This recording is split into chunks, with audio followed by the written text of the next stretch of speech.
Welcome back to the Historical Figures Iceberg. Today, on part 2, we'll be covering the start of Tier 3. If you haven't already, be sure to check out part 1, where we covered all the figures on Tiers 1 and 2. Now let's dive straight into the video. Paul.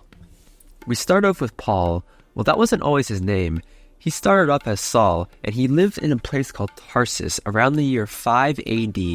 Way back when now, Paul was very smart. He learned a lot about the Jewish religion and was super dedicated to it. He was even trained by a famous teacher named Gamaliel. So Saul grew up really strict and believed that people had to follow all Jewish rules or else. Now when Saul was a bit older, something big happened. This new group of people started talking about a guy named Jesus, saying he was the Son of God, but Saul wasn't having it. He was furious and thought they were all wrong. So he made it his mission to stop these Christians.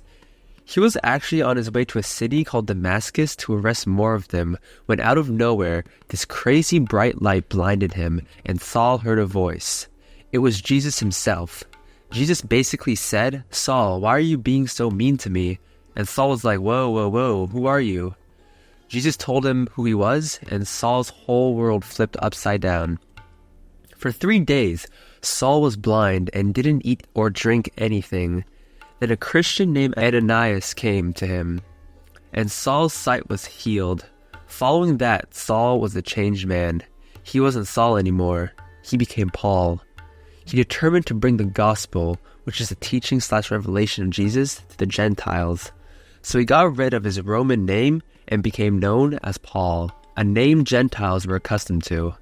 For context, Paul decided to focus on preaching to the Gentiles who were the non-Jews, and he was trying to make it easier for these people to follow Jesus. So Paul went on these epic journeys across the Roman Empire.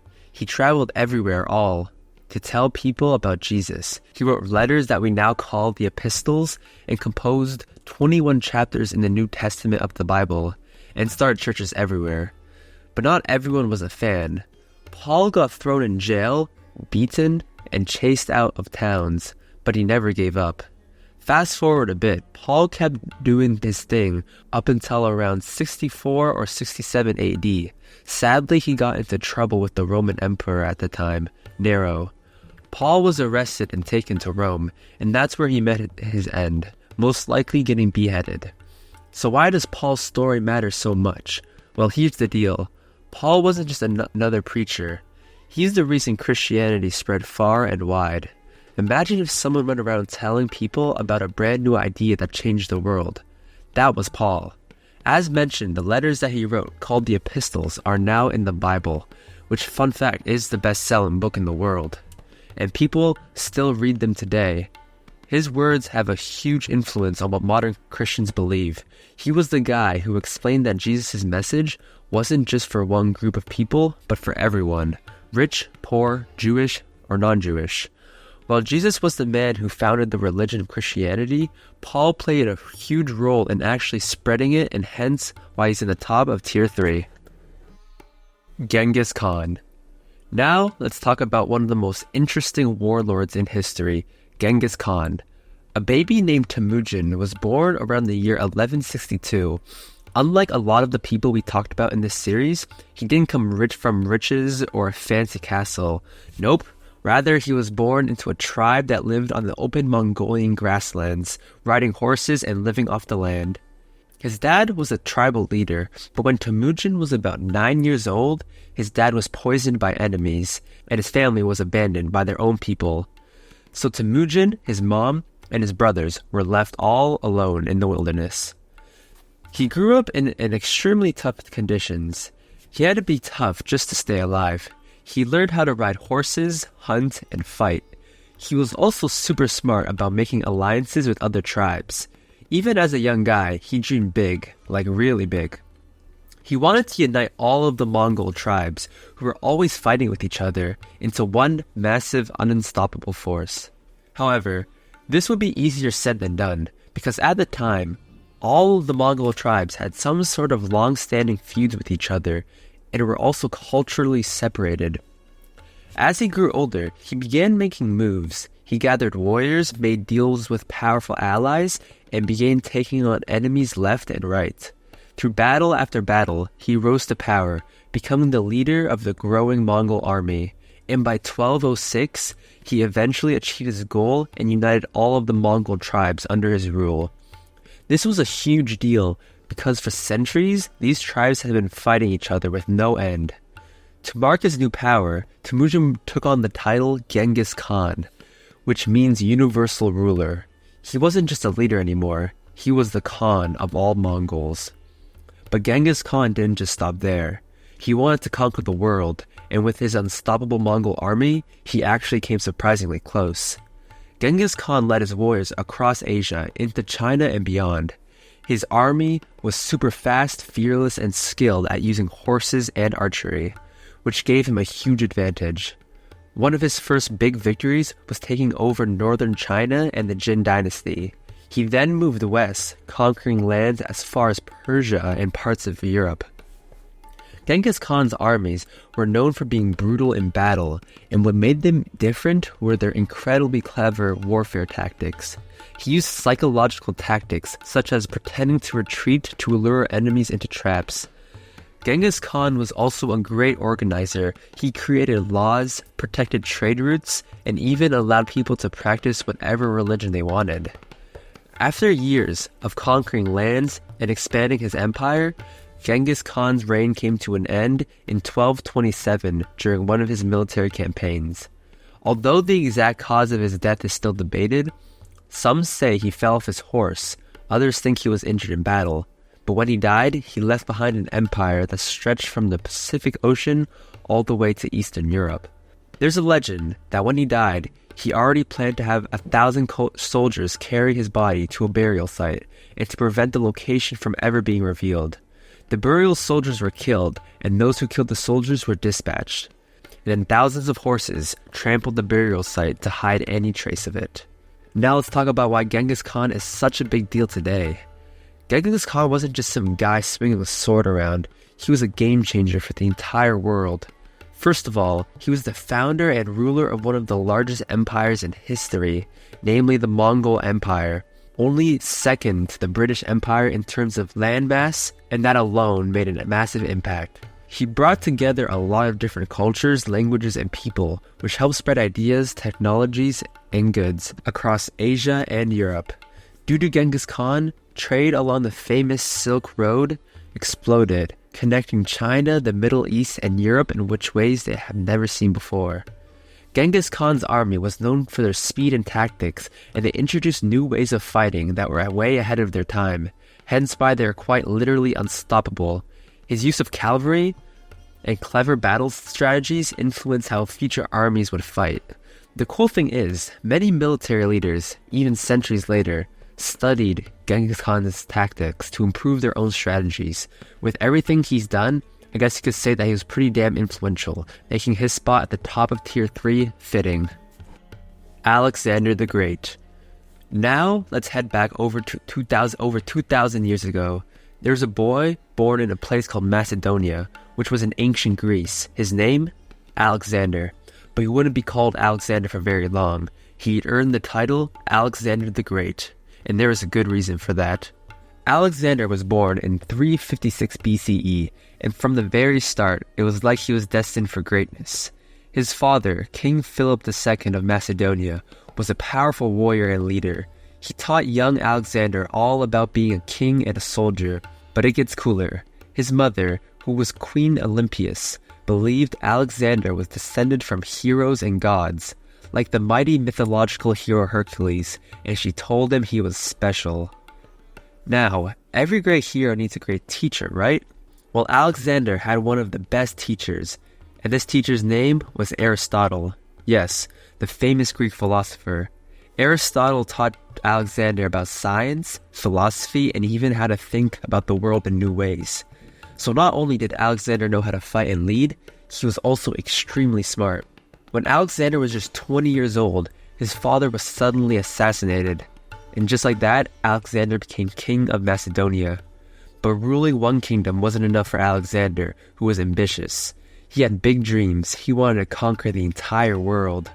There was a story, whether it's true or not is up for debate, but back then, there was something called the Gordian knot, an infamously untieable knot. And it was said that whoever untied it would be destined to rule all of Asia. Alexander simply came in and sliced the knot with his sword. Shortly after Alexander was crowned king due to his father's death, he quickly led his army into battle against the mighty Persian Empire, which was one of the largest empires in the world at the time. His first major victory came in a place called Granicus. After that, it was like he couldn't be stopped. With every battle, Alexander's reputation grew, and his army loved him because he fought alongside them, never afraid to lead from the front. One of his most famous victories was at the Battle of Guatemala in 331 BCE, where he defeated the Persian king Darius III, basically taking control of the entire Persian Empire. And the thing is, Alexander did all of this by the time he was in his 20s. He continued to lead his army from Greece through Persia and all the way to Egypt and beyond. Speaking of Egypt, when Alexander arrived there, the Egyptians welcomed him as a hero. They even made him pharaoh, and it was Egypt where he founded a new city, Alexandria. This city will become one of the most famous cities in history, known for its giant library. In present day, it's the second largest city in Egypt. But Alexander wasn't done yet. His next mission? To reach the edge of the known world. He marched his army into India, where awaiting him was the Indian king named Porus. Porus had a secret weapon against Alexander, which was an army of elephants. Despite never having faced elephants before, Alexander was an amazing strategist. He meticulously observed how the elephants move and organized his soldiers to avoid their charging attacks. He used his archers to target the elephants and their riders from a distance, while his cavalry, soldiers on horseback, focused on attacking the sides of Porus's army, where they were less protected. This was one of the most famous battles. It was called the Battle of the Hippocrates River. He ended up defeating Porus. Impressed by Porus's strength and courage, instead of killing him, he offered him to become an ally and join his empire. However, after years of conquering, Alexander's army was exhausted. They had traveled thousands of miles and fought countless battles. Eventually, they convinced Alexander to return home. However, his story would soon come to an end. In 323 BC, when he was just 32 years old, Alexander fell seriously ill in the city of Babylon. He died shortly after, leaving behind an empire that stretched from Greece to India. So what made Alexander so special? Alexander was best known for being able to conquer the largest empire in the world, the Persian Empire, and then expanded his territory even further. But it wasn't just about battles. What made him stand out was that wherever he went, he spread Greek culture, language, art, and the ideas of Greece. This mix of cultures from Greece, Persia, and Egypt, and India is known as the Hellenism, and it was pretty impactful. Alexander wasn't just your typical evil and ruthless leader. He was actually kind of cool. He respected the people he conquered. Instead of forcing everyone to live like Greeks, he encouraged them to keep their customs and traditions while blending them with Greek ways. This made his empire strong and diverse, which is pretty rare for conquerors. But with all that said and done, his incredible feats and being ruler of one of the top 10 largest empires in all of history makes him in tier 3 easily deserving. Socrates. A long time ago, a little over 100 years before Alexander the Great, sometime in 470 BCE, at the heart of ancient Greece, there was a man named Socrates. He didn't have superpowers or a sword like a hero in a myth, but Socrates had something even more powerful: his mind. Born in Athens, the city of philosophers and big ideas, Socrates was not like the other kids. Instead of becoming a warrior or politician, he spent his life asking one simple yet powerful question: why? Socrates wasn't born into a rich family. His dad was a stonemason and his mom was a midwife. Even though there is not much information about his early education or childhood, Socrates loved learning from the world around him. He didn't care about fancy schools or big titles. He wanted to know how people thought and why they did the things they did. As Socrates grew up, he became known for hanging out in the marketplace of Athens, talking to people and asking them challenging questions. Here's the thing: Socrates didn't pretend to have all the answers. Instead, He thought wisdom came from knowing that you don't know everything. So, he walked around asking questions that made people stop and think deeply about things they often took for granted. Imagine some random dude just walking up to you and saying, "What is courage? How do you know what's good or bad?" This was what Socrates basically did. He made people rethink everything they thought they knew. This way of thinking became known as the Socratic method, a way of learning by asking and answering questions to uncover the truth. But not everyone liked this. A lot of people in Athens didn't enjoy being questioned all the time. They felt like Socrates was making them look foolish and challenging the way they always lived. Socrates had students who looked up to him, like Plato, who was another massively influential Greek philosopher who would later write down many of Socrates' ideas and conversations.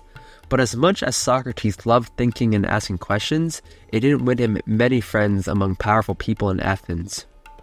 One day, things took a bad turn. Socrates was put on trial for corrupting the youth and not believing the city's gods. He could have ran away or apologized, but Socrates wasn't the type to back down.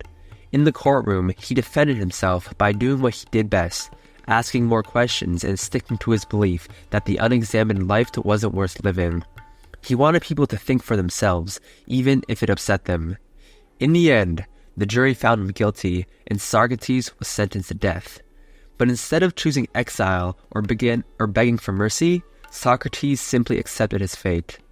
And in 399 BCE, he drank a cup of poison called hemlock, surrounded by his friends. His last moments were peaceful, and he believed death was just another journey of the soul. So, why is Socrates still one of the most famous thinkers in history? What made him unique and legendary was the way he made people think. He committed his life to asking questions, especially hard questions that nobody wanted to ask. He didn't care about being popular or powerful. He wanted people to live meaningful lives by questioning what they believed. This idea was the heart of philosophy, the study of big ideas like life, knowledge, and knowing right from wrong. Socrates' influence also comes from how he inspired other people. His student Plato went on to become one of the greatest philosophers ever, and Plato's student, Aristotle, also became super famous.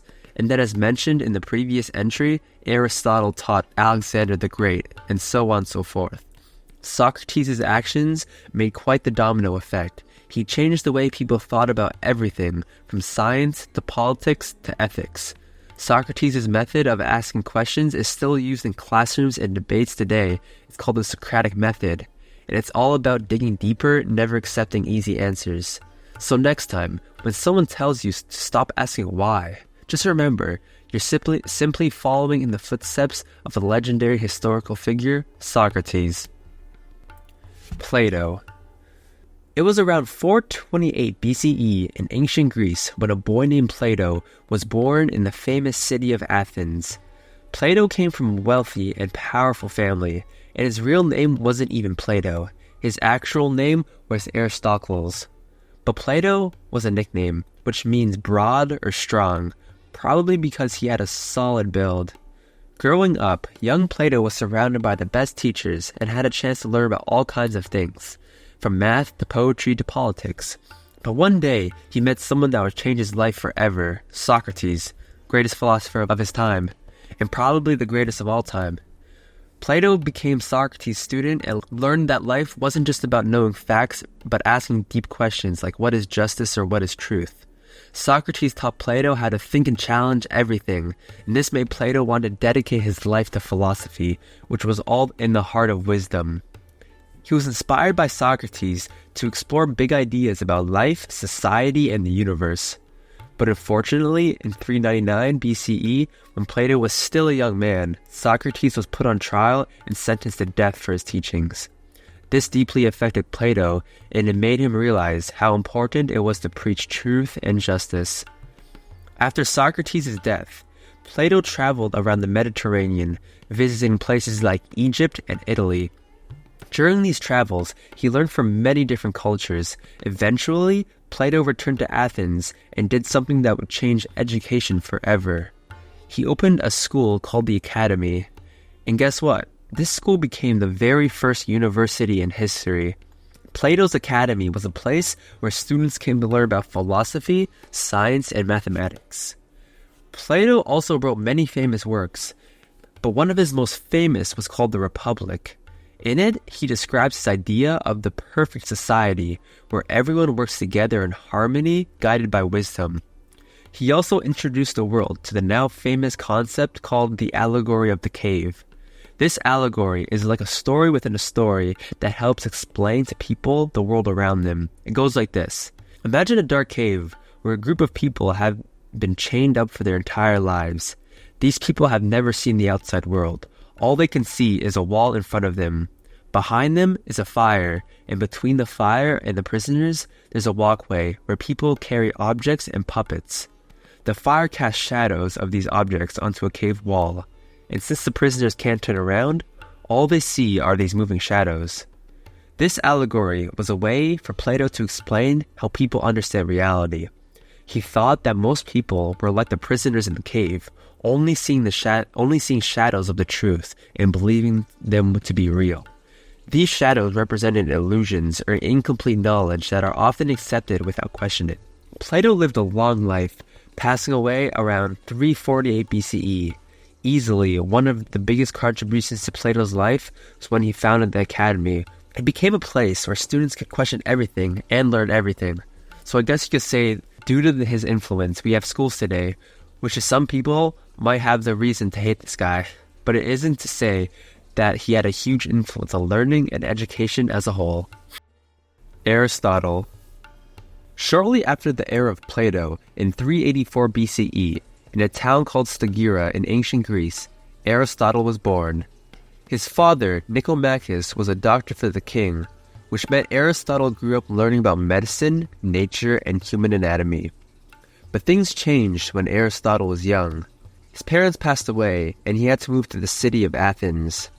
Now, Athens was like a superhero headquarters of smart people, and it was there that Aristotle found himself learning from none other than Plato at Plato's famous academy. Plato had been a student of Socrates, and now Aristotle was going to be a student of Plato. It's like the geniuses from Socrates being continually passed down the line to more geniuses. For years, Aristotle kept soaking up the knowledge, learning about philosophy, science, and everything there was about life. But here's the cool part. Aristotle didn't always agree with Plato.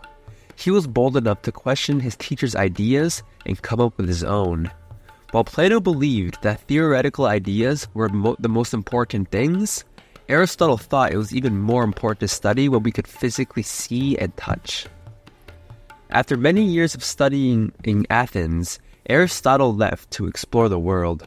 He traveled around Greece, and during this time, something amazing happened. He got a call to become the personal teacher of a young prince named Alexander, who would one day become Alexander the Great. After tutoring Alexander, Aristotle returned to Athens and started his own school, called the Lyceum, where he taught students in a whole new way. Instead of sitting inside all day, Aristotle loved walking around with the students, talking about everything from the weather to the stars. His school became famous for studying real-life things like animals, the human body, and even the Earth's geography. Aristotle was like a super scientist of ancient times. He wrote books about everything, from biology to ethics to politics. One of his greatest ideas was that everything in the world is made up of causes, a reason why things happen. These causes were divided into 4 subgroups. The material cause, which questioned what things were made out of. The formal cause, which questioned the shape/design of something. The efficient cause, which questioned how something was created or happened. And the final cause, which questioned why something exists. He believed that by studying the world closely, you could understand these causes and figure out why things exist and how everything's connected. After years of teaching and writing, Aristotle's life took a turn. When Alexander the Great died, Aristotle's connection to him made him unpopular with some people in Athens.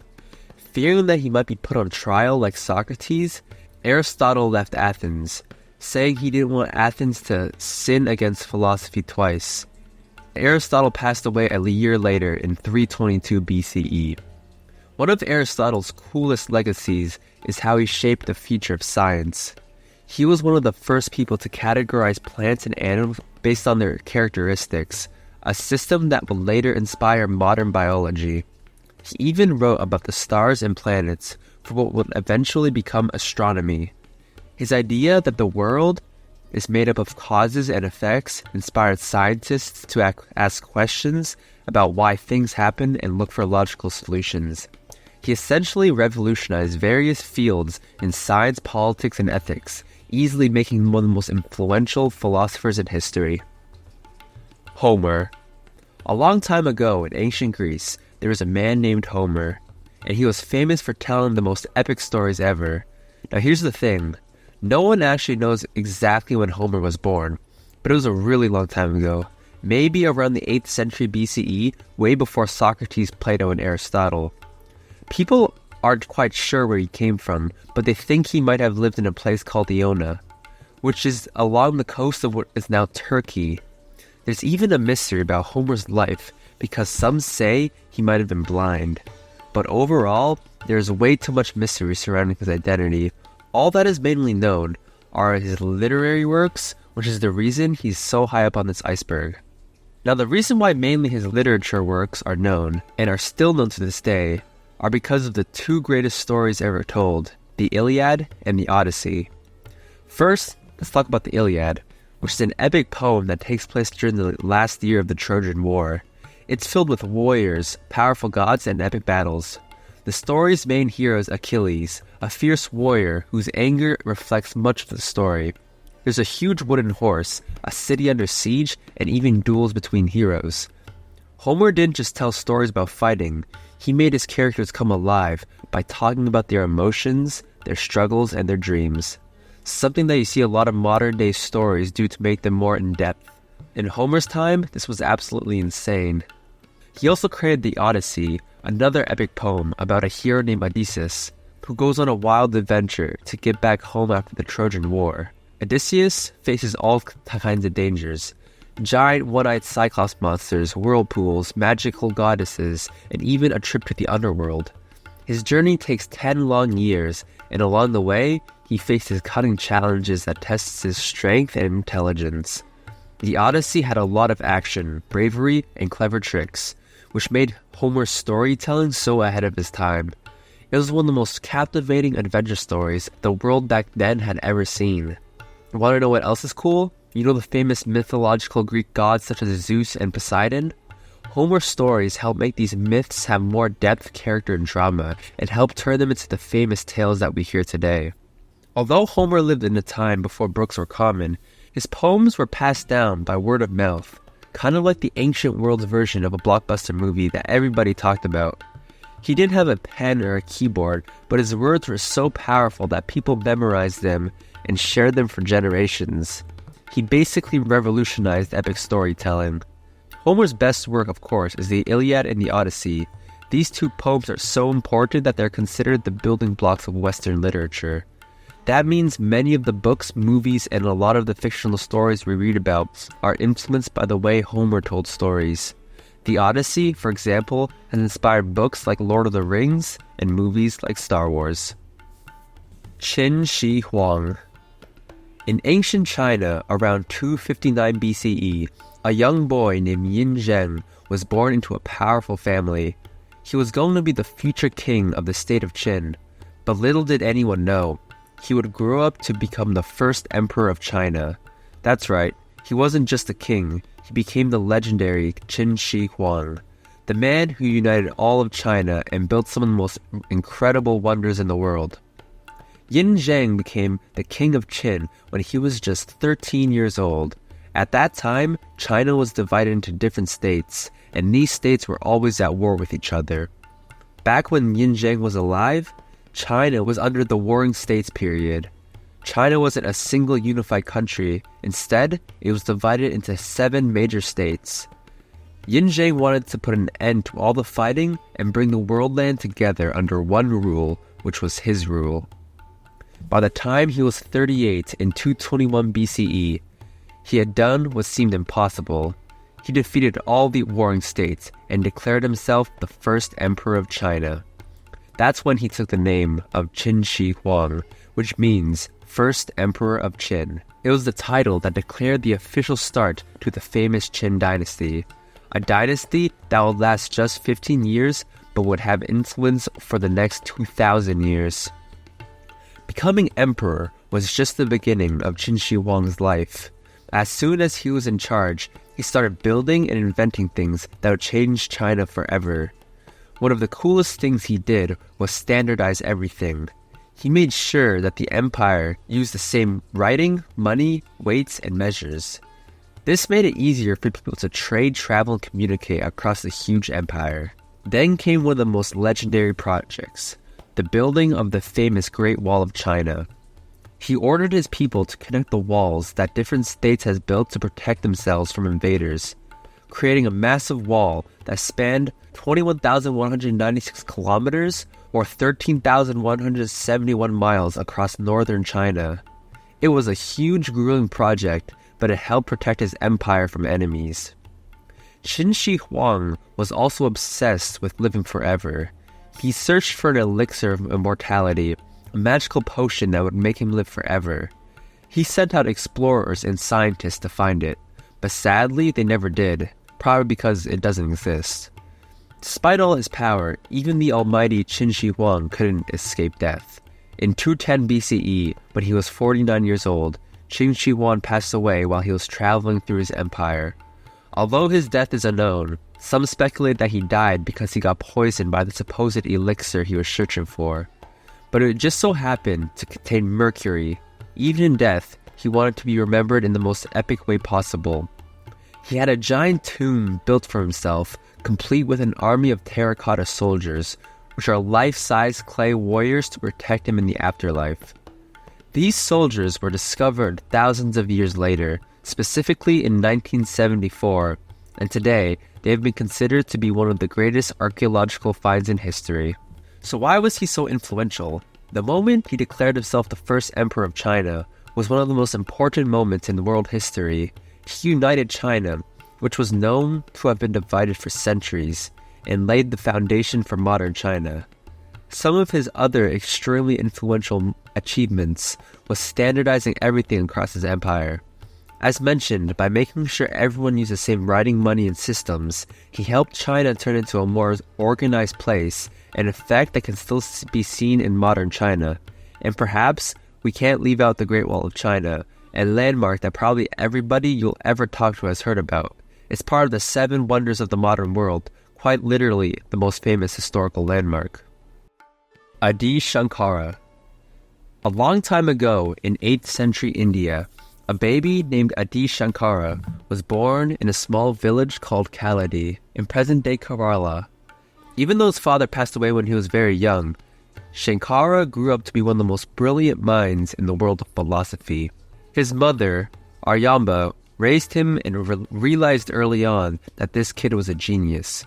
Even as a little boy, he was super smart, and by the time he was 8 years old, he had learned all the sacred texts known as the Vedas. For some context, the Vedas are known as some of the most ancient and sacred texts in Hinduism, written over 3,000 years ago, and they are considered the foundation of Hindu knowledge, and they compose of 4 versions. Shankara was fascinated by the idea of the Advaita Vedanta, which means non-dualism. This is the idea that explains that everything in the universe is connected and that at the deepest level, we are all one with the Brahman, which is known as the supreme infinite reality in Hinduism. At the age of 8, Shankara decided that he wanted to become a monk and devote his life to spreading spiritual knowledge. However, his mother wasn't too keen on letting him leave, but then one day something happened. While taking a bath in a river, a crocodile attacked him. As the crocodile tightened his grip, Shankara called out to his mother and told her that he felt his life was about to end. In that moment of panic, he asked his mother to grant him permission to become a monk, believing that this would fulfill his deepest desire before he died. And in a desperate panic, his mother agreed. Miraculously, though, however, the crocodile let go, and Shankara was saved.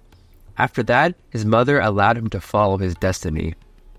Shankara left home and traveled across India to find a teacher. He met a guy named Govinda Bhagavapada, taught him everything about Advaita Vedanta. Now, the Advaita Vedanta is the Hindu philosophy that teaches that everything in the universe is actually one single reality called the Brahman. It means that all living beings, objects, and the entire world are not truly separate, but that they are all part of this one infinite reality. With this newfound wisdom, Shankara set out on a journey to revive and expose his ideas.